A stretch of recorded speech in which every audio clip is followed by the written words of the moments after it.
আসসালামু আলাইকুম। আজকে আপনাদেরকে দেখাবো কীভাবে ডোর লক লাগানো হয়।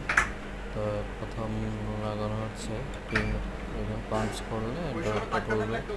এছাড়া আর আপনার এই বাইরে থেকে ডোর লকটা খুলতে হলে আপনার কার্ড ইউজ করতে হবে। তা প্রথমে আমরা প্র্যাকটিক্যালি আগে জিনিসটা করে নিই। এই কার্ডের যে মেশিনটা ওটার আগে প্র্যাকটিক্যালি করে নিই। এখানে লক লাগাইছি আর এদিকে ফিঙ্গারের লকটা লাগাইছি। এরপরে পাওয়ারটা দিছিলাম এদিক দিয়ে, একটা অ্যাডাপ্টারের মাধ্যমে পাওয়ারটা দেওয়া হয়েছিল। দেওয়ার পরে আপনার এই এখন বিস্তারিত কোনো কাজ শেষ করার পরে এখানে আবার এই আপলোডটা করতেছি। ফিঙ্গার দিয়ে খুলবে।